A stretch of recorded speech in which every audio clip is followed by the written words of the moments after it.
আসসালামু আলাইকুম রহমতুল্লাহ বারাকাতুহু। অনেকে প্রশ্ন করেন নফসকে নিয়ন্ত্রণে রাখার কি কি কৌশল রয়েছে। আলহামদুলিল্লাহ ওয়াসসালাতু ওয়াসসালামু আলা রাসূলিল্লাহ ওয়া আলা আলিহি ওয়া সাহবিহি ওয়া ওয়ালা, আম্মা বাদ। সত্যিকার অর্থে নফস আমাদের জন্য প্রচণ্ড ধ্বংসাত্মক। মহান আল্লাহ সুবহানাহু ওয়া তাআলা কোরআনে ঘোষণা করেছেন, ফালা ইয়াসুদ্দান্নাকা আনহা মান লা ইউমিনু বিহা ওয়াত্তাবা হাওয়াহু ফাতারদা। অর্থাৎ যে ব্যক্তি তার নফসকে অর্থাৎ তার প্রবৃত্তিকে, তার নিজের মনের আকাঙ্ক্ষা ইচ্ছা যা মনে চায় তাই তারা করে, সে ব্যক্তি অধঃপতিত হয়, তার ভয়ঙ্করভাবে পতন ঘটে এবং ধ্বংসের মুখে নিমজ্জিত হয়। মহান আল্লাহ সুবহানাহু ওয়া তাআলা বলেছেন, ওয়া আম্মা মান খাফা মাকামা রাব্বিহি ওয়া নাহান নাফসা আনিল হাওয়া ফাইনাল জান্নাতা হিয়াল মাওয়া। বিপরীত দিকে যে ব্যক্তি তার নফসকে, তার হাওয়াকে অর্থাৎ তার নিজের কুপ্রবৃত্তিকে নিয়ন্ত্রণ করতে পারে, জান্নাত হচ্ছে তার আশ্রয়স্থল, জান্নাতেই সে বসবাস করবে। তার জন্যে সেটিকে আল্লাহ সুবহানাহু ওয়া তাআলা তার জন্যে আবাসস্থল হিসেবে নির্ধারণ করেছেন। আল্লাহ সুবহানাহু ওয়া তাআলা বলেছেন, আফারাআইতা মানিত্তাখাযা ইলাহাহু হাওয়াহু। আপনি কি তার দিকে তাকিয়েছেন, তাকে দেখেছেন, তার বিষয়টি চিন্তা করেছেন যে তার নফসকে তার প্রভু অথবা তার ইলাহ বানিয়ে নিয়েছে। অনেকেই কিন্তু তাদের নফসের উপাসনা করে থাকেন, কিন্তু তিনি জানেন না যে তার নফসের উপাসনা তিনি কিভাবে করেন। যেমন ধরুন, আপনার মনে যা চায় আপনি তাই করেন। আপনার মনে যা চায় আপনি সেটি শরিয়ার কোনো মানদণ্ডে আপনি কখনোই সেটিকে বাজ বিচার করতে চান না। মনে চাইছে অতএব আপনি এটি করছেন। অনেকে তো এটাও বলে থাকে, আমি যা মনে চাই আমি তাই করি। এভাবে সে তার স্বাধীনতা অথবা এভাবেই সে তার আত্মম্ভরিতা, অহংকার ইত্যাদিকে জাহির করতে চায়। কিন্তু সত্যিকার অর্থে এই ব্যক্তি আসলে তার নফসের পূজারী, অর্থাৎ সে তার নফসের পূজা করছে। এই নফসের পূজা থেকে বা নফসের কুমন্ত্রণা থেকে আপনি কিভাবে নিজকে রক্ষা করবেন, নফসকে কিভাবে নিয়ন্ত্রণ করবেন, সেই কয়েকটি বিষয় কোরআন এবং সুন্নাহর আলোকে আপনাদের সামনে উপস্থাপন করতে চাই ইনশাআল্লাহ। প্রথমত হচ্ছে, নফসকে যদি আপনি নিয়ন্ত্রণ করতে চান তাহলে আপনাকে ফজরের সালাত জামাতের সাথে আদায় করতে হবে। সুবহানাল্লাহ, রাসূলুল্লাহ সাল্লাল্লাহু আলাইহি ওয়াসাল্লাম বলেছেন, যে ব্যক্তি ফজরের সালাত জামাতে আদায় করে সেই ব্যক্তি আল্লাহ সুবহানাহু ওয়া তাআলার জিম্মাদারিতে সারাদিন থাকে। আল্লাহ সুবহানাহু ওয়া তাআলার জিম্মাদারিতে কেউ যদি থাকে তাহলে কি তার নফস কখনোই তাকে কুপথে বা বিপথে তাকে অনুপ্রাণিত করতে পারবে? ইন্নান নাফসা লাআম্মারাতুম বিসুই ইল্লা মান রাহিমা রাব্বি। আমার রব যার উপর রহম করেছে সে ছাড়া প্রত্যেকেই কিন্তু তার নফসের এই নফসে আম্মার অর্থাৎ তার নফস তাকে খারাপ কাজে উদ্বুদ্ধ করে থাকে।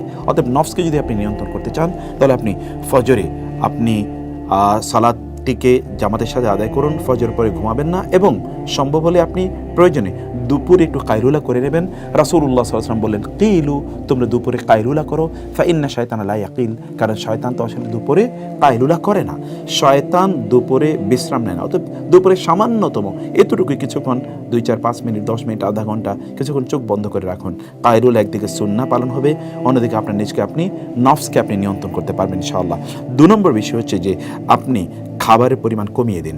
দিনে সর্বোচ্চ আপনি 3 বার অথবা তার চেয়ে একটু বেশি খান, কিন্তু খাবারই যেন আপনার একমাত্র কারণ না হয়ে দাঁড়ায় বা একমাত্র আপনি বেঁচে আছেন কেন। You live for food, you live to eat. আপনি বেঁচে আছেন কেবলমাত্র খাওয়ার জন্য, এবং কোথায় কোন ধরনের খাবার পাওয়া যায় এগুলো নিয়ে কেবলমাত্র আপনি প্রতি মুহূর্তে ব্যস্ত রয়েছেন।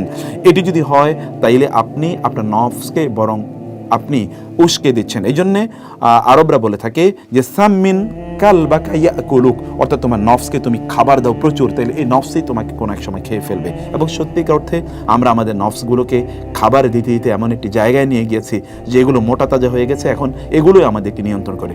নফসকে নিয়ন্ত্রণ করতে হলে তাকে খাবার কম দেন। এই জন্য ওমর রাদিয়াল্লাহু তাআলার একটি বিখ্যাত কথা আছে। ওমর রাদিয়াল্লাহু তাআলা তিনি বলেছেন যে তোমাদের ইয়াকুমুল বেতনা, তোমরা পেট পূজারীদের ব্যাপারে সাবধান থাকো। তোমাদের পেটের পূজা করা থেকে তোমরা সাবধান থাকো, কারণ তোমাদের পেট তোমাদের জন্য, যদি পেটটাকে প্রতি মুহূর্তে ভর্তি রাখো তাহলে এটি তোমাদেরকে সালাত থেকে অলস করে দেবে, তোমাদের শরীরকে এটি ক্ষতিগ্রস্ত করে দেবে এবং তোমাদেরকে মুআদ্দিয়াতুন ইলা সাকাম, অর্থাৎ বিভিন্ন ধরনের রোগ তোমাদের মধ্যে তৈরি করে দেবে। ওয়া আলাইকুম বিল কসদি ফি কুতিকুম, এবং তিনি বললেন তোমাদের খাদ্য গ্রহণের ক্ষেত্রে তোমরা মধ্যম পন্থা অবলম্বন করো। সেই জন্য আপনারা কেবলমাত্র খাবারের জন্যই বেঁচে থাকবেন না, এটির জন্য আপনার একমাত্র উদ্দেশ্য না হয় we eat to live, we don't live to eat. আমরা কেবলমাত্র বাঁচার জন্য খাই, আমরা খাবারের জন্য বাঁচি না। এই জন্যে হাদিস শেষে রাসূলুল্লাহ সাল্লাল্লাহু আলাইহি ওয়াসাল্লাম বলেছেন, আমরা এমন একটা সম্প্রদায়, আমরা যতক্ষণ পর্যন্ত ক্ষুধা না লাগে ততক্ষণ খাই না, আর যখন খাই তখন একেবারে পেট পূর্ণ করে আমরা খাই না। এটি উম্মাহ মুসলিমের একটি বৈশিষ্ট্য, অতএব এটিকে আপনারা করার চেষ্টা করবেন।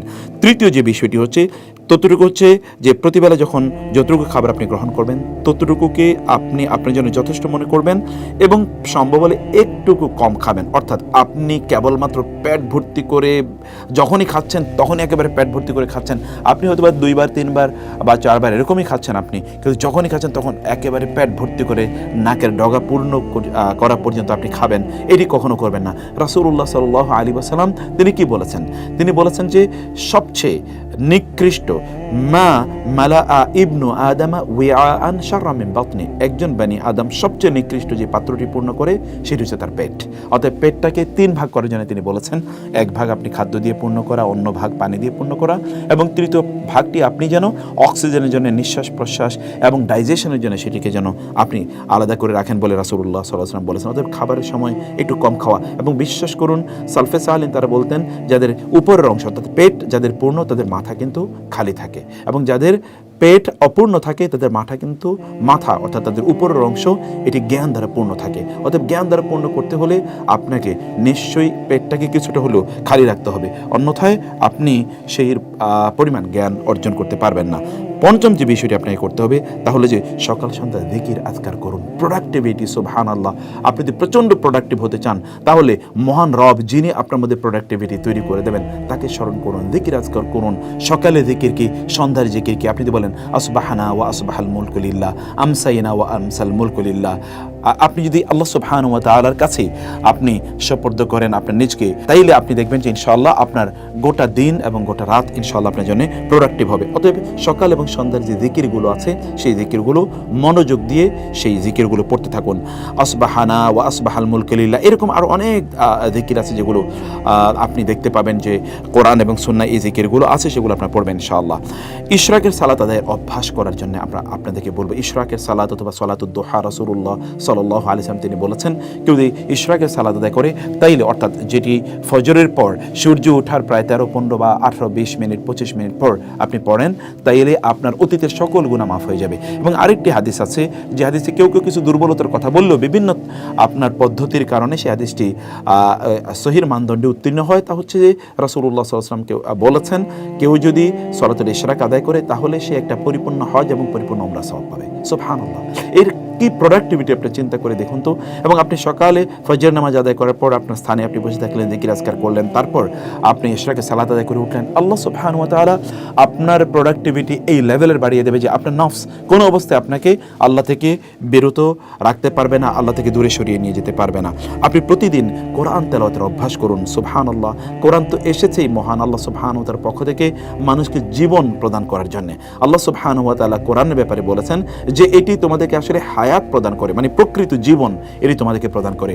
এবং প্রকৃত জীবন সেটি লিতুনযিরা মান কানা হাইয়ান ওয়া ইয়াহিক্কাল কাওলু আলাল কাফিরিন ইন্না ফি যালিকা লাযিকরা লিমান কানা লাহু কলবুন আও আলকাস সামা ওয়া হুয়া শাহিদ। অতএব যে ব্যক্তির কলব আছে তার জন্য এখানে শিক্ষার উপকরণ রয়েছে। সেই ব্যক্তি তার নফসকে নিয়ন্ত্রণ করতে পারবে যেই ব্যক্তি এই কোরআনকে তেলাওয়াত করে। আল্লাহ সুবহানাহু ওয়া তাআলা বলেছেন এটি লিতুখরিজান নাস মিনাজ যুলুমাতি ইলান নূরি বিইذনি রাব্বি, যেন আপনাকে আল্লাহ সুবহানাহু ওয়া তাআলা কোরআন পাঠিয়েছেন যেন আপনাকে অন্ধকার থেকে আলোর পথে নিয়ে আসতে পারে। অতএব অন্ধকারের পথটি এটি হচ্ছে নফস আম্মারা এর পথ, আর যদি আপনি আলোর পথে আসতে চান তাহলে কোরআন আপনাকে আলোর পথে নিয়ে আসবে, যেটি নফস মুতমাইন্না এর পথ। এটি আপনাকে করতে হবে। ঘুমের পরিমাণ কমিয়ে দিতে হবে। সালফে সালেহিন তারা বলতেন 3টি জিনিস আমাদের শরীরের জন্য প্রচণ্ড ক্ষতিকর, তার মধ্যে একটি হচ্ছে কাসরাতুন নাওম, 2 নম্বর বিষয় হচ্ছে কাসরাতু আল আকাল অর্থাৎ প্রচুর পরিমাণ ঘুমানো, প্রচুর পরিমাণে খাদ্য গ্রহণ করা, এগুলো কিন্তু আমাদের শরীরের জন্য প্রচণ্ড ক্ষতিকর। এবং তৃতীয় হচ্ছে কাসরাতুল কালাম, অনেক বেশি অপ্রয়োজনীয় কথাবার্তা বলা। এগুলো থেকে আপনার নিজকে আপনার দূরে রাখুন, তাইলে আপনার নফসকে আপনি ইনশাআল্লাহ নিয়ন্ত্রণ করতে পারবেন। সেই জন্য আপনার কাজ হচ্ছে ঘুমের পরিমাণ কমিয়ে নিয়ে আসা। ঘুম যতটুকু আপনার প্রয়োজন ততটুকু আপনি করবেন, কিন্তু অনেক বেশি ঘুম আপনাকে অলস করে দেবে, আল্লাহ সুবহানাহু ওয়া তাআলা সম্পর্কে আপনাকে বেখবর করে দেবে, এবং এর মাধ্যমে আপনি নফসের পূজারিতে পরিণত হয়ে যাবেন। অতঃপর আপনাকে যে কাজটি করা দরকার তা হলো যে ফজরের পর আপনি আপনার শরীরের জন্য কিছুটা যত্ন নিন, শরীরে একটু ব্যায়াম করুন। সেটি বিভিন্ন সময়, বিশেষ করে ফজরের পরের এটি অত্যন্ত গুরুত্বপূর্ণ একটি সময়, কারণ রাসূলুল্লাহ সাল্লাল্লাহু আলাইহি ওয়াসাল্লাম তিনি আব্দুল্লাহ ইবনে আমর ইবনে আসকে লক্ষ্য করে বলেছেন ফা ইন্না লিজাসাদিকা আলাইকা হক, ইন্না লিজাসাদিকা আলাইকা হাক্কুন, তোমার শরীর এর হক আছে তোমার উপর। অতএব তোমার শরীরকে ফাআতি কুল্লাযী হাক্কিন হাক্কাহু, প্রত্যেকে তার হক আদায় করে দাও। এটি আপনি করবেন যতদূর সম্ভব। কারণ আল মুমিনুল কাওয়িয়্যু খায়রুন ওয়া আহাব্বু ইলাল্লাহ মিনাল মুমিনিদ দাঈফ ওয়া ফী কুল্লিন খায়র। রাসূলুল্লাহ সাল্লাল্লাহু আলাইহি ওয়াসাল্লাম বলেন, শারীরিকভাবে একজন শক্তিশালী এক ঈমানদার শারীরিকভাবে দুর্বল ঈমানদারের চেয়ে আল্লাহর কাছে অনেক অনেক বেশি প্রিয় এবং অনেক বেশি কল্যাণকর, যদি উভয়ের মধ্যে কল্যাণ রয়েছে। অতএব ওয়ালা তা'জাজ ওয়াস্তাঈন বিল্লাহি ওয়ালা তা'জাজ, আল্লাহর কাছে চাও, আল্লাহর কাছে ধর্ণা ধরো, তুমি অক্ষম হইও না। শরীরে তোমার অবস্থা যাই হোক না কেন, শরীরকে সুন্দর রাখার জন্যে, নিয়ন্ত্রণে রাখার জন্যে আপনাকে কসরত করা দরকার। এতে আপনি যখন শারীরিকভাবে সক্ষম থাকবেন তখন শয়তান বা নফস আপনাকে ধোঁকা দিতে পারবে না। দৃষ্টিকে অবনত রাখুন। সুবহানাল্লাহ, চোখের মাধ্যমে কিন্তু শয়তান আমাদের অন্তরে ঢুকে যায় এবং আমাদেরকে ধোঁকা দিতে থাকে। এই জন্য আল্লাহ সুবহানাহু ওয়া তাআলা আমাদেরকে নির্দেশ প্রদান করেছেন, কুল্লিল মুমিনিনা ইয়াগুদ্দু মিন আবসারিহিম ওয়া ইয়াহফাযু ফুরুজাহুম। আপনার চক্ষুকে যদি আপনি নিয়ন্ত্রণ করতে পারেন তাহলে আপনার লজ্জাস্থানকে আপনি নিয়ন্ত্রণ করতে পারবেন, ইজ্জত আবরুকে নিয়ন্ত্রণ করতে পারবেন এবং এর মাধ্যমে শয়তান আপনার মধ্যে ঢুকবে না, আপনার নফস আপনাকে ধোঁকায় ফেলবে না। রাসূলুল্লাহ সাল্লাল্লাহু আলাইহি ওয়াসাল্লাম বলেছেন, এর নজর, এটা হচ্ছে সাহমুম মিন সিহামি ইবলিস আল মাসমুম, ইবলিসের বিষ মাখানো তীরের একটি তীর হলো আমাদের দৃষ্টি, এবং এর মাধ্যমে কিন্তু আমাদের অন্তর বিষাক্ত হয়ে যায়। দৃষ্টিকে নিয়ন্ত্রণ করুন।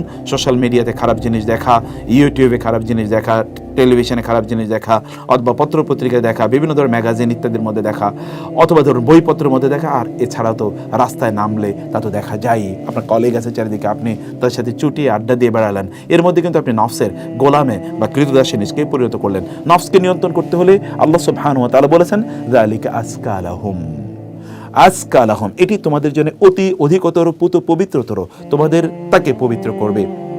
কারণ আত্মাকে পবিত্র করলেই একজন ব্যক্তি কেবলমাত্র আত্মাকে পবিত্র করলে কেবলমাত্র একজন ব্যক্তি সফল হতে পারে। সেটি আপনাকে করতে হবে এবং সোশ্যাল মিডিয়া থেকে আপনার নিজকে সময় বাঁচিয়ে আপনাকে অন্যদিকে আল্লাহর ইবাদতে, কোরআন তেলাওয়াতে এবং তাসবিহ তাহলিলে অন্য জায়গায় আপনাকে আরও প্রোডাক্টিভ জায়গায় আপনাকে সময় ব্যয় করতে হবে। যদি আপনি এখান থেকে সময় কাটেল করে আপনি ভালো কাজে ব্যয় করতে পারেন তাহলে আপনার নফস আপনাকে আর ধোকায় ফেলতে পারবেন এবং আপনি নফসের পূজারিতে পরিণত হবেন না। প্রতিদিন কোরআনের কিছু অংশ হিফজ করুন, যতটুকু হোক না কেন, এক আয়াত করে হোক। এভরিডে যদি আপনি এক আয়াত করে পড়ুন তাহলে আপনি দেখবেন যে বছর শেষে আপনি সূরা বাকারা এবং আলে ইমরানের মতো বিশাল সূরা আপনার মুখস্থ হয়ে গেছে। অতএব প্রতিদিন একটি করে আয়াত পড়ুন, বারবার পড়ুন, হাঁটতে পড়ুন, যখন গাড়িতে থাকবেন তখন পড়ুন, অফিসে যখন একটু সময় পাবেন, আপনি যখন একটু বিশ্রাম নেবেন, ঘুমাতে যাবেন, ঘুমের থেকে উঠে বিভিন্ন সময় আপনি আপনার ফ্রি টাইমগুলোতে কোরআন মুখস্থ করুন। চিন্তা করে দেখুন, কিয়ামতের দিন এই কোরআন আপনাকে সুপারিশ করে জান্নাতে নিয়ে যাবে। আর এই কোরআন আপনার মধ্যে প্রোডাক্টিভিটি তৈরি করার জন্য এসে, এই জন্য কোরআন যে ব্যক্তি হিফজ করতে পারে প্রচণ্ড প্রোডাক্টিভ হয়, নফসের পূজারিতে তার হতেই পারে না। কারণ কোরআন তো আপনাকে প্রোটেকশন দেওয়ার জন্য এসছে, কোরআন আপনাকে এসেছে আপনাকে হেদায়েতের, ইন্না হাদাল কোরআন ইয়াহদি লিল্লাতি হিয়া আকওয়াম, কোরআন তো আপনাকে সবচেয়ে সর্বোত্তম পথ দেখানোর জন্য এসছে। কোরআনের সাথে লেগে থাকুন, কোরআন হিফজ করার চেষ্টা করুন ইনশাআল্লাহ, এবং প্রতিদিন টার্গেট করুন যে আপনি কতটুকু হিফজ করবেন। কমপক্ষে একটি করে আয়াত হিফজ করুন।